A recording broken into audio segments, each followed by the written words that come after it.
desde la porción tegmental hasta el nervio trigeminal. Esto es Efraín Virrey. Bienvenido, Doctops. El día de hoy hablaremos sobre el puente de Barolio. Comencemos. Continuando ahora sí con la exposición, primero que nada hay que hablar sobre la topografía macroscópica, la cual básicamente el puente forma un abultamiento conocido como protuberancia pontina. Si comenzamos medialmente, encontraremos el surco pontino, el cual básicamente contiene la arteria basilar. Lateral y superiormente a este encontraremos el nervio oculomotor. Esto que dibujé aquí representa el pedúnculo cerebral. Y lateralmente a esta parte, sobre la porción más lateral del pedúnculo cerebral, encontraremos el nervio troclear. Estos nervios, que se encuentran un poco más inferiores y laterales, serán la porción mayor y la porción menor del nervio trigémino. Y si nos vamos hacia la porción inferior, encontraremos que el nervio más medial que sale de esta parte sería el nervio abductor. Luego, el que se encuentra entre lateral a este nervio abductor es el nervio facial, y el que se encuentra más lateral a este nervio facial será el nervio vestibulococlear. Cabe mencionar que en la porción posterior del puente, pues básicamente esta forma el piso del cuarto ventrículo y se caracteriza por la presencia de los colículos faciales. Dentro de la estructura microscópica, hay que mencionar que el puente tiene dos estructuras, o se divide en dos secciones: la base del puente, que sería esta parte, que sería esto que divide, y el tegmento. Dentro de la base del puente encontraremos tres haces de fibras que corresponden a tres sistemas, que son muy importantes, que los mencionaba el libro. El primero será el fascículo córtico-vulvar, que sería este, que pues hace sinapsis con el núcleo abductor. El segundo es el fascículo córtico-retículo-vulvar, nombre larguito, que hace sinapsis en el núcleo reticular continuo. Esa es la diferencia entre el fascículo córtico vulvar. Y por último tendremos un fascículo que sí se encuentra más en la base del puente, que será, perdón, el fascículo córtico pontocerebeloso, que sería este fascículo que está aquí. Y este básicamente parte del fascículo córtico espinal. Otra estructura muy importante que encontramos aquí es el brachium pontis o pedúnculo cerebeloso medio, que básicamente es importante en esta sección. Procediendo con los tractos ahora sí del tegmento en sí, pues tendremos que el más importante será el sistema lamniscal específico, que sería esta parte que gira aquí, todas estas líneas que son transversas, por así decirlo. Se conforma de tres diferentes estructuras, bueno, cuatro si contamos el cuerpo trapezoide que se encuentra aquí en medio, las cuales son el lemnisco medial, el fascículo trigeminal y el fascículo espinotalámico. Estas formarán el sistema lemniscal específico. También tendremos otras estructuras conocido como fascículo tegmental central, el fascículo, este es el tectoespinal, y el fascículo longitudinal medial, que sería este. Procediendo con las vías auditivas, estas forman parte del nervio vestibulococlear, y esta es la que más se me complica, una disculpa si no sé explicarla muy bien, pero estas parten del órgano de Corti o de las vías terminales auditivas. Estas, a su vez, forman el ganglio espiral y de ahí formarán el nervio coclear. Una sección del nervio vestibulococlear se divide en dos. Procediendo, tomarán dos diferentes vías. La principal, o bueno, las dos básicamente se dirigirán a los núcleos cocleares, el dorsal y el ventral, sino que la principal se irá por el ventral, que sería este, y la secundaria sería por el dorsal. La dorsal se irá directamente a formar el lemnisco lateral y de ahí se irá a unir al núcleo del lemnisco lateral. Esta es sencilla, la secundaria. La principal, sin embargo, una vez que llegue al núcleo coclear ventral, se dirigirá, ya sea ipsilateral o contralateral, hacia la oliva superior, que sería esta, o al núcleo del cuerpo trapezoide, que sería esta. Básicamente van a hacer sinapsis primero en el núcleo del cuerpo trapezoide y luego en la obliqua superior. Y de ahí, ahora sí se van a dirigir hacia el lemnisco lateral, ya sea el ipsilateral o el contralateral, pues por eso que tiene una formación bilateral. Después, una vez que hacen contacto con el núcleo del lemnisco lateral, se van a dirigir al colículo inferior, que básicamente, si mal no recuerdo, es la estación de relevo más importante de las proyecciones auditivas, y después de que pasen por el colículo inferior, se van a dirigir al núcleo geniculado medial, y de ahí van a llegar, ahora sí, a la corteza auditiva, que es la vía más, que es básicamente el punto final a donde requieren llegar estas fibras. Procediendo con el haz olivococlear, este básicamente es un mecanismo de retroalimentación muy importante, el más importante de todos los mecanismos que existen, y este básicamente se forma a partir de la oliva superior y de del área preolivar. Como pueden ver, el área preolivar será la contralateral y de la oliva superior será la ipsilateral.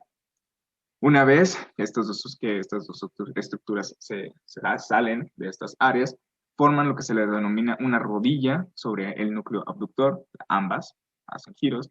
Después, ya una vez que están formando las olivococlear aquí, se dirigirán en la misma vía que el nervio vestibular y de ahí pasarán a la vía del nervio coclear y luego irán a los órganos terminales auditivos que serían los de corte.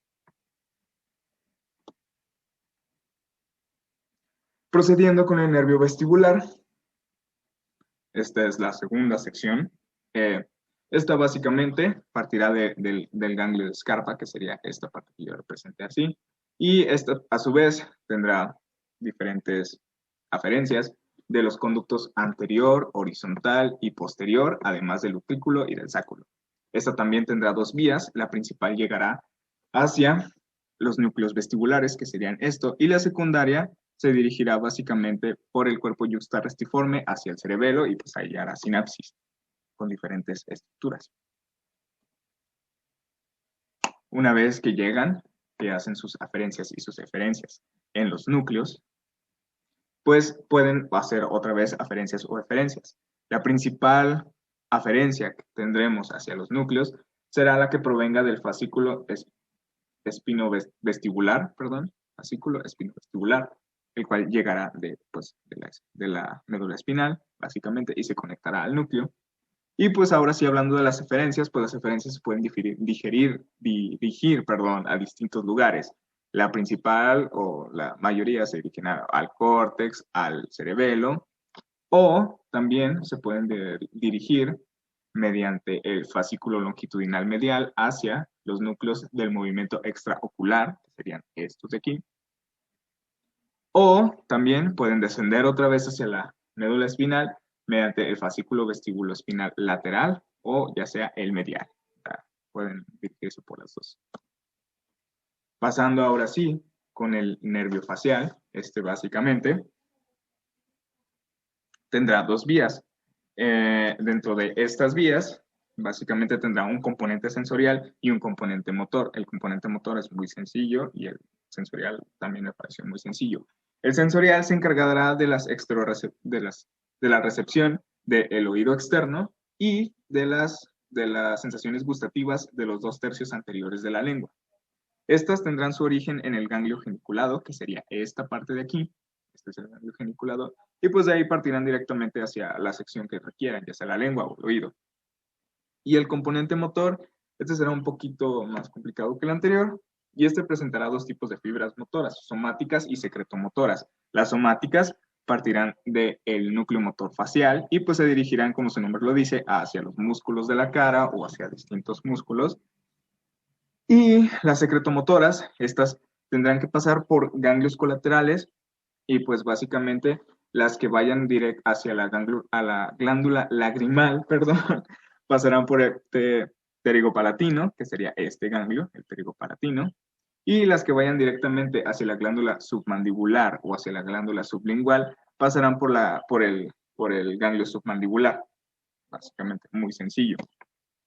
Dentro de las raíces del trigémino, estas serán de dos tipos, unas aferentes y otras eferentes. Las eferentes son muy sencillas, básicamente partirán del núcleo motor y ya pues se dirigirán a los diversos músculos que tengan que inervar. Y las raíces aferentes serán un poquito más complicadas, partirán del ganglio semilunar, que sería este de aquí, y pueden dirigirse a diferentes lugares. Esto era lo que más se me complicó un poco, pero aquí voy a explicar. Básicamente, las que desciendan, o ambas, se van a dirigir hacia el núcleo espinal, que es este, y las que desciendan van a pasar al núcleo espinal y de ahí van a formar el fascículo descendente espinal del trigémino, o sea, las que desciendan hacia la médula espinal. Y las que asciendan hacia ya sea cerebelos o la corteza cerebral, usarán también el núcleo espinal y de ahí se dirigirán directamente por el fascículo trigeminal ascendente secundario ventral, o sea, van a subir. Eso es lo que quiero explicar. Y por último, dentro de la irrigación, pues esta no es tan complicada, deriva de la arteria basilar y sus ramas circunferenciales cortas y largas y pues las paramedianas. Además de que también tendrá contribución de la arteria cerebelosa superior y de la arteria cerebelosa inferior. Esta sección es la parte rostral, el puente rostral, y básicamente en su parte medial, en su parte más medial, anteromedial, perdón, tendremos ramas paramedianas de la arteria basilar.